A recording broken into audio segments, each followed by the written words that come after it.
అంతరిక్ష కేంద్రంలో ఉన్న ఇద్దరు నాసా వ్యోమగాములు సునీత విలియమ్స్, బుచ్ విల్మోర్ వచ్చే ఏడాది ప్రారంభంలో తిరుగు ప్రయాణం కానున్నారు. స్పేస్ ఎక్స్ కు చెందిన క్రూ డ్రాగన్ క్యాప్సూల్లో వచ్చే ఫిబ్రవరిలో బయలుదేరతారని నాసా పేర్కొంది.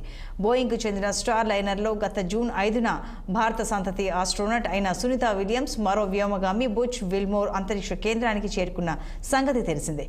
వీరిని తీసుకువెళ్లిన స్టార్ లైనర్ ప్రొపల్షన్ వ్యవస్థలో తీవ్ర ప్రమాదకరమైన సమస్యలు తలెత్తడంతో ఈ నిర్ణయం తీసుకున్నట్లు నాసా తెలిపింది. ఈ నిర్ణయంతో స్టార్ లైనర్ స్పేస్ క్రాఫ్ట్ ఖాళీగానే భూమికి తిరుగు ప్రయాణం కానుంది. ఈ ప్రయాణంలో క్యాప్సూల్ పనితీరును నాసా, బోయింగ్ సంస్థ పరిశీలించనున్నాయి.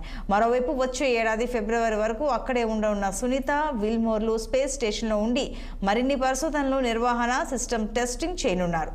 అంతరిక్ష యానం ఎంతో సురక్షితం, సాధారణమే అయినప్పటికీ ఎప్పటికీ ప్రమాదకరమే.